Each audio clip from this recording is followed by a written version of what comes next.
তোমার নামের ফুল তুলি ও মদিনার বুলবুলি তোমার নামের ফুল তুলি ও মদিনার বুলবুলি তোমার নামের ফুল তুলি যতন করে হৃদয় মাঝে যতন করে হৃদয় মাঝে একা একা নিরিবিলি ও মদিনার বুলবুলি তোমার নামের ফুল তুলি ও মদিনার বুলবুলি তোমার নামের ফুল তুলি সেই ফুলেরই পাপড়িগুলো ঝরে পড়ে না মুগ্ধ করা সুবাস তাহার তবু শেষ হয় না সেই ফুলেরই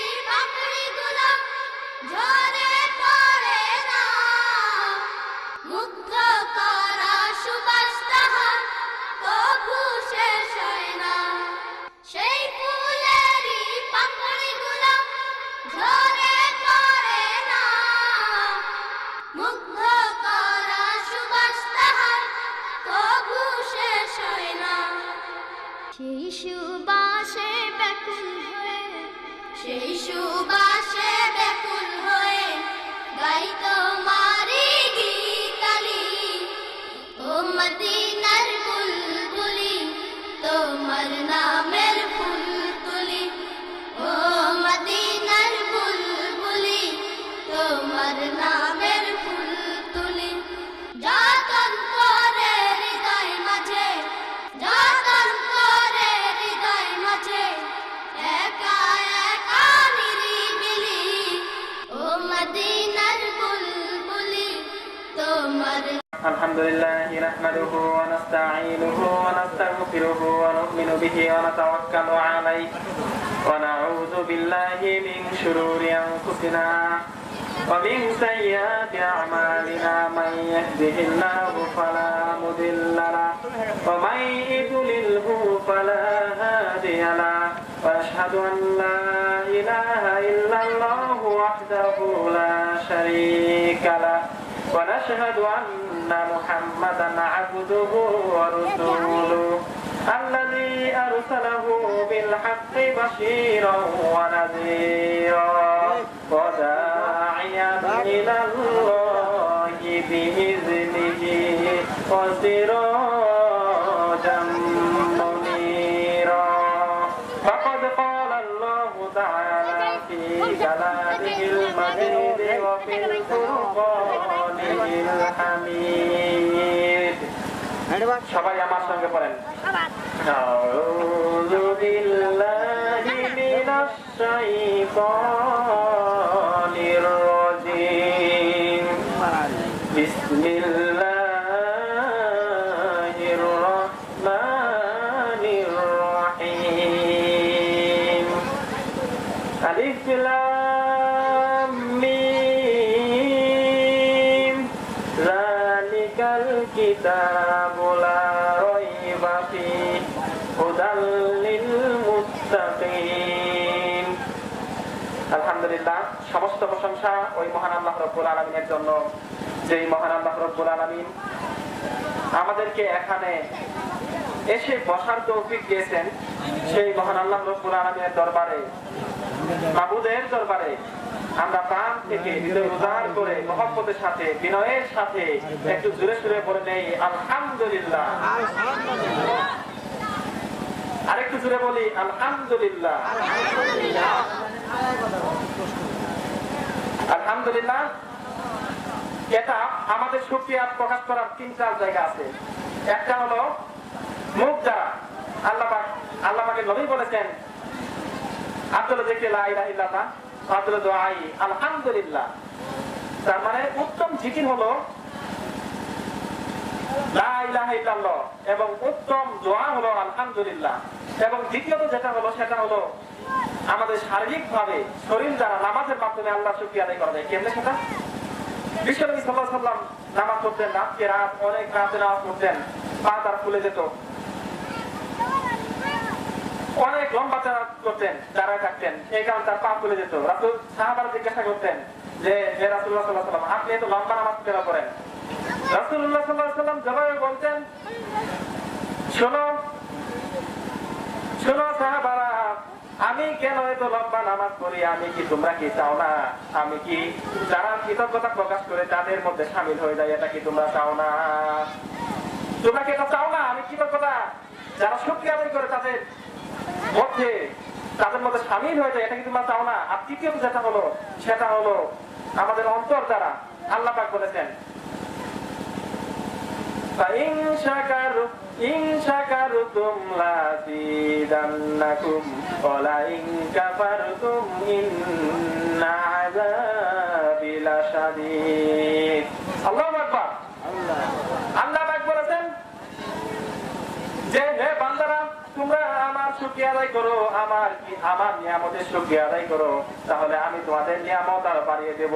কিন্তু আমার নিয়ামত পাইয়া, আমার নিয়ামত ভোগ করিয়া যদি আমার নিয়ামতের শুকরিয়া আদায় না করো, তাহলে তোমাদের কাছ থেকে নিয়ামত ছিনিয়ে নিব এবং নিশ্চয়ই অবশ্যই নিঃসন্দেহে আমি আযাবে গ্রেফতার করবো। জুড়ে বলেন নাউযুবিল্লাহ।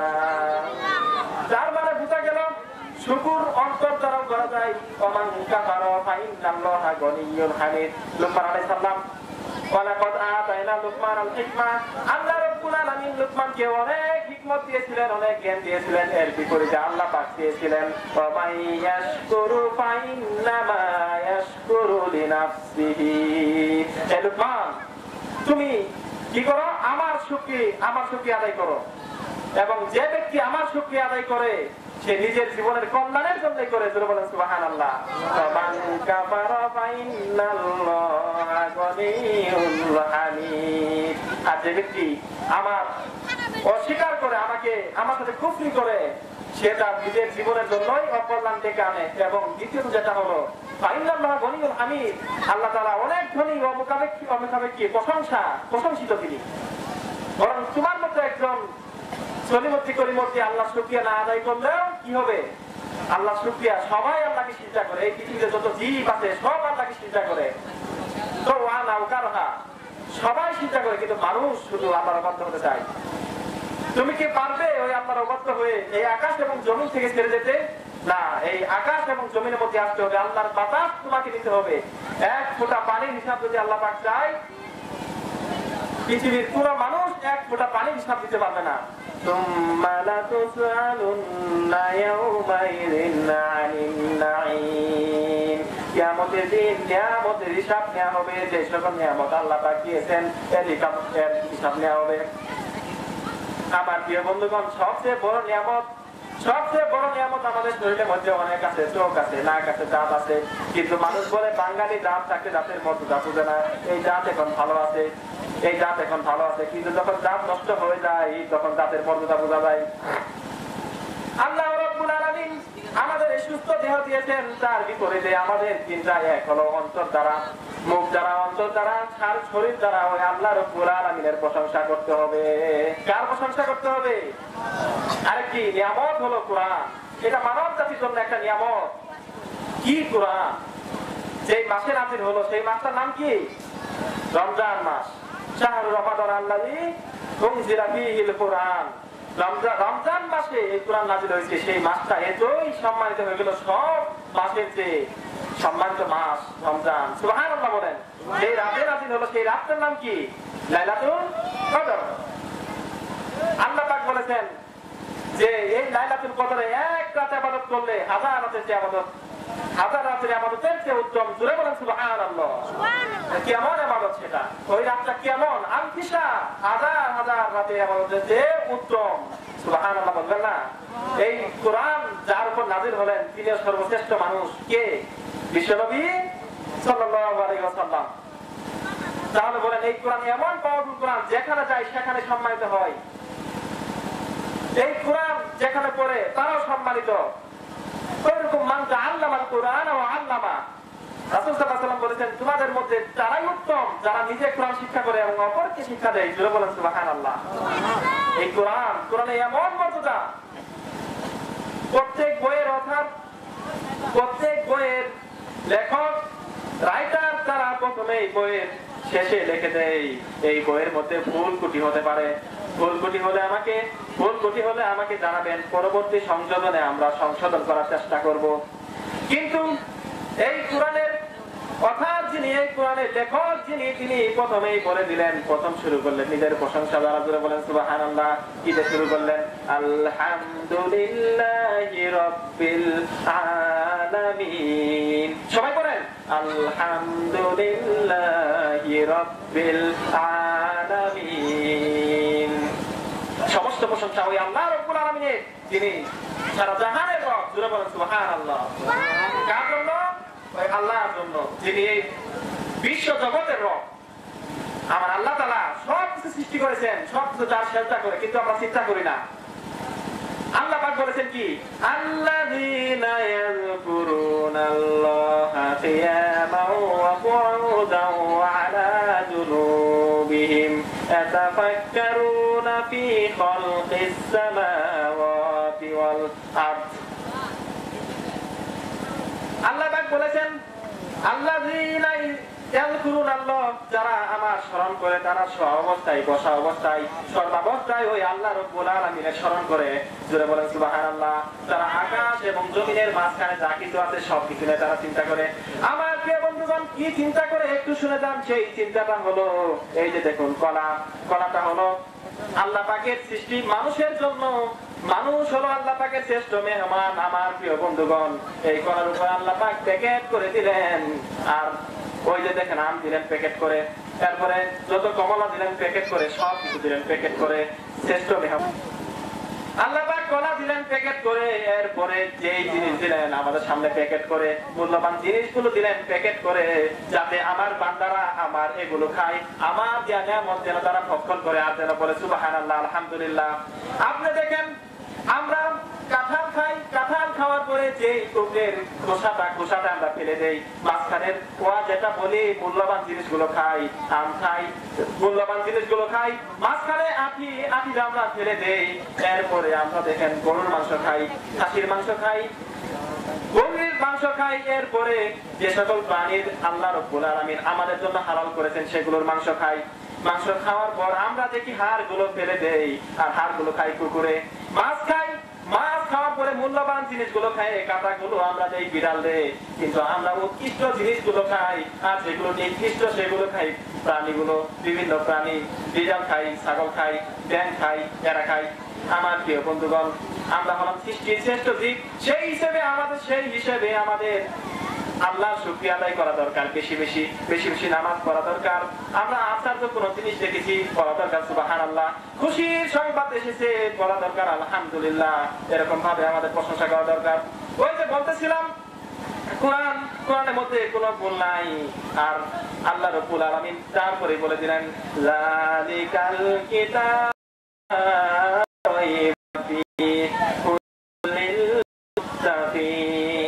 আল্লাহ পাক বলে দিলেন যে এটা সেই কিতাব যার মধ্যে কোনো ভুলের অবকাশ নেই। জোরে বলেন সুবহানাল্লাহ।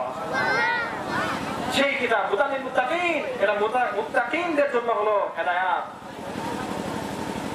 মুত্তাকিনদের জন্য হেদায়েত। এরপরে চ্যালেঞ্জ করে দিলেন, হে বিশ্ববাসী, তোমরা যদি ওয়াইন কুনতুম ফি রাইবিম মিম্মা নাযালনা আলা আবদিনা ফাতু বিসূরাতিন মিন মিসলিহি ওয়াদউ শুহাদাকুম মিন দুনিল্লাহি ইন কুনতুম সাদিকিন। বলে দিলেন আমার বান্দার উপর যে কিতাব নাযিল হয়েছে, এই কিতাবের মধ্যে যদি কোনো ভুল পাও, কোনো ত্রুটি পাও, তাহলে আর এই কিতাবের উপর যদি তোমাদের কোনো সন্দেহের অবকাশ থাকে, তাহলে তোমরা ছোট্ট বললেন না সূরা বাকারার মতো একটি সূরা তৈরি করে আনো, সূরা আলে ইমরানের মতো একটা সূরা তৈরি করে আনো। বললেন যে ছোট্ট একটি সূরা তৈরি করে আনো, যে যদি তোমরা সত্যবাদী হও, যদি তোমরা সত্যবাদী রূপে দাবি করো, তাহলে ছোট্ট একটি সূরা তোমরা তৈরি করে আনো। তারপরে বলেছেন ফাইল্লাম তাফআলু ওয়া লান তাফআলু ফাত্তাকুন নারাল্লাতী ওয়াকুদুহান নাস উইদ্দাত লিল কাফিরিন। তিনি বলে দিলেন কখনো পারবে না, না তোমরা পারবে না, কখনো পারবে না। অতঃপর ফাত্তাকুন নার আল্লাতী ওয়াকুদুহান নাস, তোমরা কি করো? ওই আল্লাহ রাব্বুল আলামিনকে ভয় করো, তোমরা ওই জাহান্নামের আগুনকে ভয় করো। মুমিনদেরকে বলেছেন, আমি একটা কথা ভুলে গেছি, যে আল্লাহ পাক মুমিনদের বলে গেছেন আমানু তাকুল্লাহ, হে ইমানদারগণ তোমরা আল্লাহকে ভয় করো।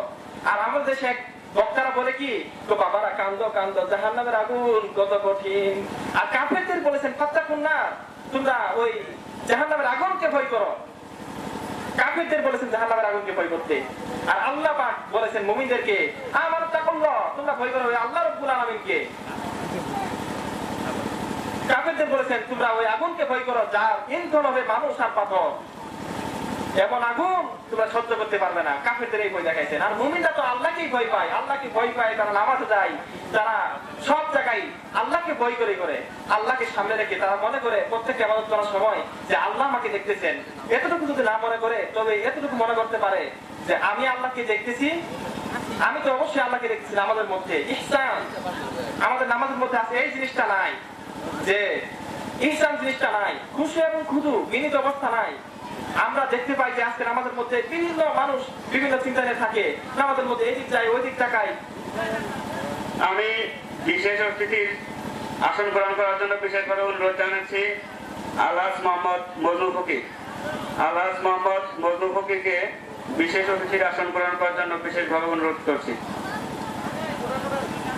এবং আসন গ্রহণ করার জন্য বিশেষভাবে অনুরোধ করছি মোহাম্মদ আব্দুল জলিলকে। মোহাম্মদ আব্দুল জলিল, আপনি বিশেষ অতিথির আসন গ্রহণ করুন। বলতেছিলাম যে মুমিনদেরকে ভয় করতে হবে আল্লাহকে। আমার প্রিয় বন্ধুগণ, এখানে যারা উপস্থিত আছেন, কিয়ামত পর্যন্ত চেষ্টা করলেও কত মানুষ, কত নাস্তিক আছে আল্লাহকে বিশ্বাস করে না, আল্লাহ আছে এ কথা বিশ্বাস করে না। আহা কি নাস্তিক, তারা বলে যে আমরা আল্লাহকে দেখি না তাই বিশ্বাস করি না। আমরা তো অনেক কিছু দেখি না, সামান্য ফুলের সুঘ্রাণ নিলে দেখি আমরা সুঘ্রাণ পাই। এই যে বাতাস যখন আসে তখন কি আমরা বলতে পারি যে বাতাস আমরা দেখতে পাই না? হ্যাঁ, কিন্তু অনেক জিনিস আমরা দেখতে পাই না, আমাদের পিছনে দেখতে পাই না আল্লাহর সাহায্য ছাড়া। এরপরে আরো আপনাকে ঘুষি মারলে অনুভব করতে পারবেন, কিন্তু বলতে পারবেন না যে আমি এটা দেখতে পাইলাম, আমাকে ঘুষি মারলেন, এটা দেখতে মানে মারানো দেখা যাবে, কিন্তু অনুভব করতে হবে। এটা আত্মা আছে, রূপ, এই রূপকে আমরা কখনো দেখতে পাই না। কখনো দেখতে পাই? উড়ে গেলে সবই তো থাকে, হাত থাকে, পা থাকে, চোখ থাকে, কাপড় থাকে, সব থাকে। গেরাটা কি যে শুধু এই জানটা, তাই আপনার ছেলে আপনার কাছে আসবে না, আপনার মেয়ে আপনার কাছে আসবে না, আপনার স্ত্রী দূরে থাকে, ওই ঘরে যেতে চায় না, আহা গেরাটাকে ভূত ধরবে, এরকম কিছু বলে। আমার প্রিয় বন্ধুগণ, এই সামান্য রূপটা চলে গেলে এত আপন মানুষ যদি পর হয়ে যায়, তাহলে এই দুনিয়ার মহাদুনিয়ার কতদিন? এই রূপটা মরে গেলে মানুষ সকল অপকর্ম করে। এই রূপটা বাঁচানোর জন্য, আমরা বাঁচার জন্য যেমন খাদ্য খাই, পানি পান করি, তেমনি এই রূপটা যখন মরে যায় তখন আপনার বিবেক বলতে কিছু থাকে না। তখন যারা নিজের মনকে ধর্ষণ করে, যারা মদ খায়, গাঁজা খায়, যাদের এই অবস্থা হয় তাদের অন্তর মরে যায়, বিবেক মরে যায়, আর তারা অনেক উপকর্মে লিপ্ত থাকে। আমার প্রিয় বন্ধুগণ, এই বিবেককে বাঁচানোর জন্য আল্লাহ রাব্বুল আলামিন দুনিয়াতে কোনো খাদ্য দেয় নাই। আল্লাহ পাক এই বিবেকটা পাঠিয়েছেন ওই আসমান থেকে, আর এর খাদ্যটা এসেছে লৌহে মাহফুজ থেকে। সেই খাদ্যটা কি? তেলাওয়াতুল কোরআন। কোরআন তেলাওয়াত করা, সুবহানাল্লাহ। এই কি কোরআন পেয়েছি আমার নিয়ামত! এই কোরআন পড়লে সওয়াব, ছুঁইলে সওয়াব, পড়লে সওয়াব, শুনলে সওয়াব, সওয়াব আর সওয়াব, কি যে নিয়ামত! সুবহানাল্লাহ। এমন কোরআন পেয়েছি আমরা। وَنُنَزِّلُ مِنَ الْقُرْآنِ مَا هُوَ شِفَاءٌ وَرَحْمَةٌ لِلْمُؤْمِنِينَ। আমার প্রিয় বন্ধুগণ, এই কিতাব এমন কিতাব আল্লাহ পাক নাযিল করেছেন মুমিনদের জন্য শিফা অবস্থায়, আর কাফের যারা বুঝে না তাদের জন্য খুব জ্বালাময় এই কিতাবটা। এই কিতাবের মধ্যে আল্লাহ পাক সব সমাধান দিয়েছেন, সকল কিছুর সমাধান দিয়েছেন। আপনি সামাজিক বলেন, পারিবারিক বলেন, রাজনৈতিক বলেন, রাষ্ট্রীয়ভাবে বলেন, সকল সমস্যার সমাধান, সকল কিছুর সমাধান আছে পরিপূর্ণ কিতাব। পৃথিবীর মধ্যে এমন কোন কিতাব নাই যে পরিপূর্ণ কিতাব, কিন্তু এই কিতাবটা এমন কিতাব, পরিপূর্ণ কিতাব। আপনি বলেন আপনি কিভাবে স্কুলে যাবেন, আপনি কিভাবে চলাফেরা করবেন, কোরআনে পাক করে দিচ্ছে। আপনি চলার সময় চক্ষুটা অবনীত রাখবেন, রাস্তার মধ্যে যদি কোনো বেগানা মেয়ে আসে তার দিক তাকাবেন না। এরপরে কোরআন বলে দিচ্ছেন আপনি কখন কি করবেন, কাজ কখন করবেন। ফাইজা কুদিয়াতুস সালাত ফাইজা কুদিয়াতিস সালাতু ফান্তাশিরু ফিল আরদ ওয়াবতাগু মিন ফাদলিল্লাহ ওয়াযকুরুল্লাহা যিকরান কাসীরান লাআল্লাকুম তুফলিহুন। যখন নামাজ সমাপ্ত হয়ে যায় তখন আল্লাহর জমিনে ছড়িয়ে পড়ো। কার জমিনে? আল্লাহর জমিনে। ওই আল্লাহর জমিনে ছড়িয়ে পড়ো। এবং কি অবশ্যই তোমার ক্ষমতা আছে বলে তুমি ঘুরবা, চলবে না এটা। তোমার অধীনস্থ চাকরিজীবী যারা আছে কলমের খুচা মাইরা চাকরি খাইয়ে দিবা, এটা চলবে না। জমিনে ক্ষেত খামারে কাজ করতে গেছেন, সেখানে আইন কাটবেন না, চলবে না। ওয়াজকুরুল্লাহ যিকরান কাসীরা, বেশি বেশি আল্লাহর স্মরণ করো, আল্লাহকে ভয় করো, আল্লাহর স্মরণ রাখো যে আল্লাহ এত বড়, আল্লাহ আমাকে অনেক শাস্তি দিতে পারেন, আমি কোনো অপরাধ করবো না। আর যখন নামাজের সময় হবে তখন নামাজ পড়তে যাবেন। আবার নামাজ পড়ে দোষ বিটি পা, এটা কিন্তু ঠিক না। কারণ নামাজ একটা ফরজ, এই ফরজের পরে আরেকটা ফরজ হলো কি আপনার রুজি রোজগার আহরণ করা। ওইখানে আমি কাজ বলেছিলাম, কোন ব্যক্তি যদি ফজর নামাজ পড়ে যদি সে রিজিক আহরণ করার জন্য বের হয়ে যায় ঘর থেকে, আর ওই অবস্থায় যদি তার মৃত্যু হয় তাহলে ওই ব্যক্তির মৃত্যুটা হবে শাহাদাতের মৃত্যু। জোরে বলেন সুবহানাল্লাহ। একজন মুমিনের সারাটা জীবনের কাম্য একটা শাহাদাতের মৃত্যু কই পাওয়া যায়? ওই আল্লাহ রাব্বুল আলামিন শাহাদাতের মৃত্যু হলো এমন একটা সাগর মতো, একটা সেতুর মতো। এই পাশে মৃত্যু, ওই পাশে জান্নাত, ওই পাশে আল্লাহর সাথে দিদার। জোরে বলেন সুবহানাল্লাহ। আমাদের আল্লাহর সাথে দিদার করার জন্য আমরা কি চাই না আল্লাহকে দেখতে? আল্লাহকে কি দেখতে চাই না আমরা? আল্লাহ রাব্বুল আলামিনকে আমরা সবাই দেখতে চাই। আর কিয়ামতের দিন যেদিন মুমিনরা জান্নাতে যাবে, জান্নাতে যাওয়ার পর মুমিনরা সব নিয়ামত পাবে। সব নিয়ামত পাওয়ার পর নবী এবার জিজ্ঞাসা করবেন, জান্নাতীরা তোমাদের আরো কোনো কিছু পাওয়ার বা চাওয়ার আছে কিনা? জান্নাতীরা বলবে যে না, আমাদের আর কিছু চাওয়া নাই, আল্লাহ যা ওয়াদা করেছেন সব পেয়ে গেছি। নবী এবার মুখ খুলবেন, বলবেন যে না, কিছু আরেকটা জিনিস বাকি আছে। সেই আল্লাহ রাব্বুল আলামিনের জন্য কনকনে শীতের মধ্যে পানি দিয়ে তোমরা হাত ধুয়েছো, তারপরে এই কনকনে শীতের মধ্যে শীতল সেই পানি দিয়ে তোমরা মুখ ধুয়েছো, ওযু করেছো, নামাজ পড়তে গিয়েছো। ওই আল্লাহ রাব্বুল আলামিনের জন্য জেল কেটেছো, জুলুম সহ্য করেছো, অত্যাচার সহ্য করেছো, অবশেষে আল্লাহকে পাওয়ার জন্য ফাঁসির কাস্টে যাওয়ার জন্য রাজি হয়ে গেছো। ওই আল্লাহ রাব্বুল আলামিনকে তোমরা এখনো দেখতে পাও নাই। তারপর আল্লাহ রাব্বুল আলামিনের সামনে থেকে সমস্ত নূরের পর্দাগুলো সরে যাবে। সরে যাওয়ার পর পূর্ণিমার চাঁদ দেখতে যেমন দুনিয়ার মানুষের কোনো অসুবিধা হয় না, তেমনি জান্নাতীরা আল্লাহ রাব্বুল আলামিনকে ওইভাবে দেখতে পাবে, তাদের কোনো অসুবিধা হবে না। সুবহানাল্লাহ, সুবহানাল্লাহ। জান্নাতীরা দেখেন কি নিয়ামত, আল্লাহ পাককে দেখার জন্য মানুষ কি না করে। এই ঈমান থাকতে হবে, সেরকম ঈমান থাকতে হবে। যত জুলুম আসুক, নির্যাতন আসুক, সহ্য করতে হবে। আর সৎ কাজে আদেশ দিতে হবে, অসৎ কাজে নিষেধ দিতে হবে। আমার প্রিয় বন্ধুগণ, আল্লাহ পাক বলেছেন চাইতে হবে তার কাছে এবং আমাদের দোয়া করতে হবে বেশি বেশি। আর আমার জন্য দোয়া করবেন। আমি তামিরুল মিল্লাত কামিল মাদ্রাসা টঙ্গী ক্যাম্পাসের আলিফ ফার্স্ট ইয়ারের একজন ছাত্র। আজকে হয়তো বা অনেক কথা বললাম, ভুল ত্রুটি হতে পারে, মাফ করে দিবেন। আর এমনি সকাল থেকে একটু অসুস্থতা বোধ করতেছি, দোয়া করবেন আল্লাহ পাক যেন আমাকে সুস্থ রাখেন, তার ইবাদত করার তৌফিক দিয়ে দেন এবং আল্লাহ পাকের পথে থাকার জন্য তৌফিক দিয়ে দেন। ঈমান এবং আমলের সাহায্যে বেঁচে থাকতে পারি, সেই দোয়া করবেন। এই বলে আমার বক্তৃতা শেষ করছি। আসসালামু আলাইকুম ওয়া রাহমাতুল্লাহ।